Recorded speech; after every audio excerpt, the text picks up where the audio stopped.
This is Bambulab P1P and this is X1 Carbon. Can you tell me what is the biggest problem with this printer? No side panels, no enclosure? Okay. So what is the second biggest problem with this printer? Take your time. What? No LiDAR sensor. You're not too helpful. Hold on a second. What do you think? Which printer is better between these two? Why? Because it's a bigger screen. You get the point? Yes. Not you, them.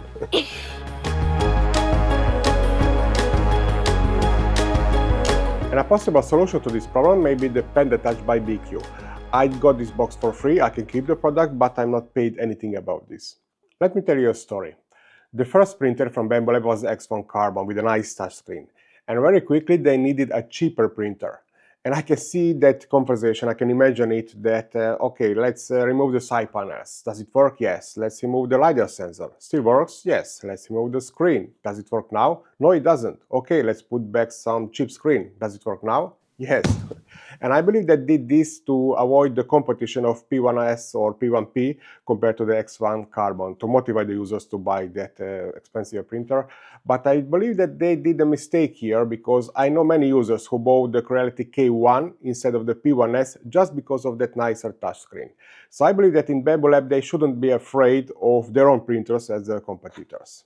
And one obvious proof for me that this is the reason for P series and their cheapest screen. For example, A1 Mini, the cheapest printer now from the Bambulab, has nice touchscreen. And I believe that it can really fit in the price for the P series too. And now about the Panda Touch. This is 5-inch capacitive touchscreen. It communicates with the printer over 2.4 GHz Wi-Fi network. And the installation is completely reversible. This means if I don't like it, I can completely remove it and I can have the original printer. And it can communicate with several printers too, but for me the most important is to communicate with the P1P. It is important to understand that this is third-party product and there is a small chance that the Bambulab will modify their future firmwares and they will not be able to communicate anymore with this screen.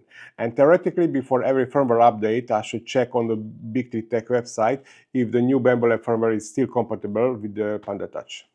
But I believe that Bambulab slowly realized that it is very good if other companies create product for this printer because it just raises its popularity.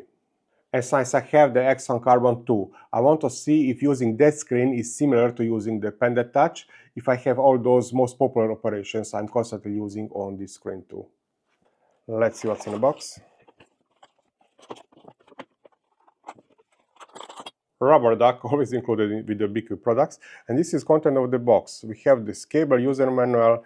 This is the holder which we can stick to the printer, so we don't have to drill or something like that. And this is a screen with the holder.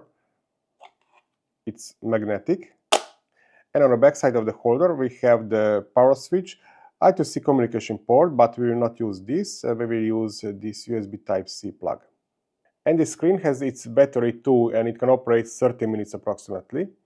And it's time to start with the installation. The hardware installation have two steps. First step is installing the holder. I'm cleaning the surface with some isopropyl alcohol, and holder will be glued to the frame with this prepared 3M sticker. I was worrying a little bit, these magnets are extremely strong and I thought they would be stronger than the sticker, but this sticker just do the job correctly, so everything is fine here. Next is installing the USB cable.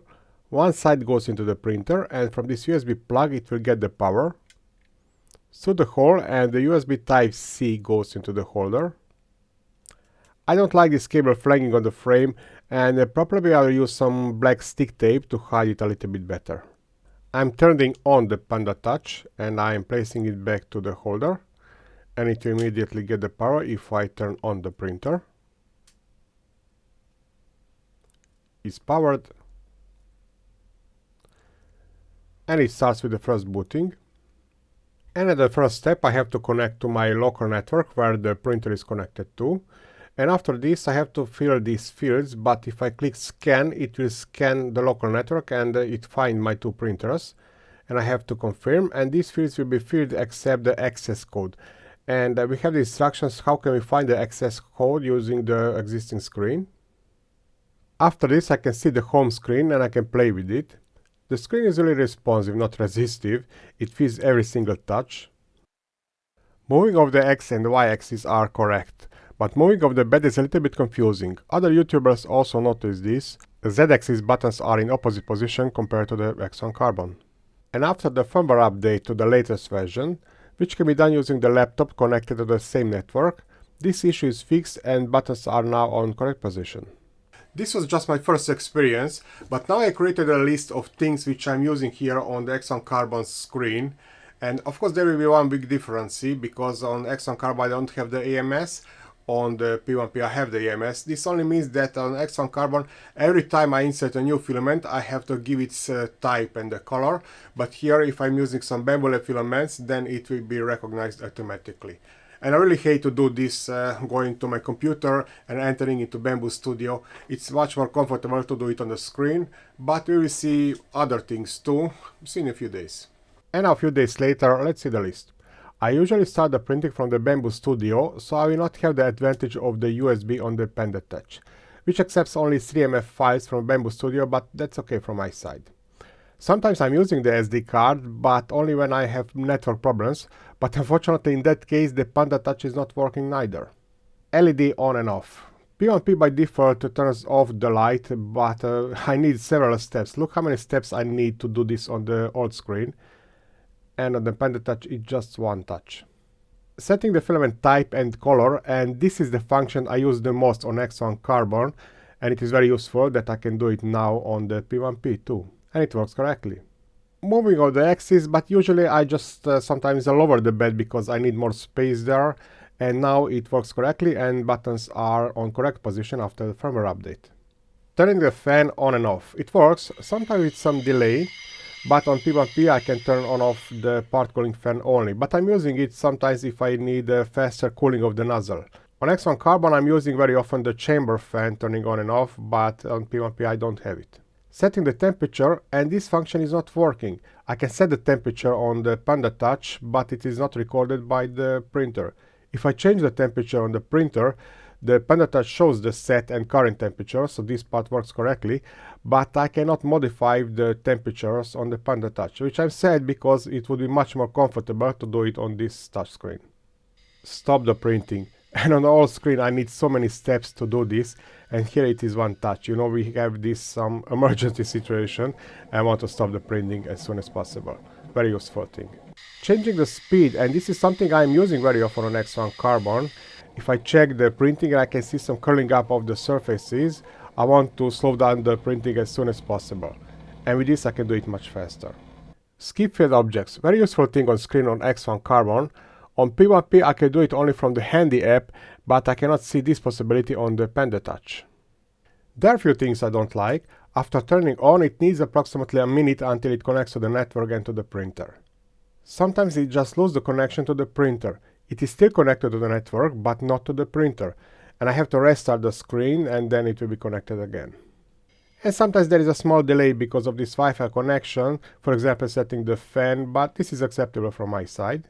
Preview image of the printing. Maybe not so important for many users, but I would like to see some small thumbnail image of the printing on the Panda Touch too. And for me currently the most missing function is setting the temperatures. I cannot see the others have this problem, very interesting, maybe it's something with my machine. For curiosity I also tried to connect to X1 Carbon, and if I set the temperature, well, as you can see it works perfectly for both for the nozzle and also for the bed.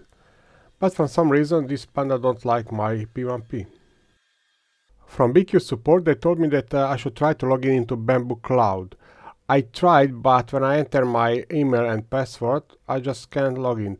And in the same moment I'm getting the email from the Bamboo with authorization code. But I don't have the field on the Panda Touch to enter this number like I have on the website login.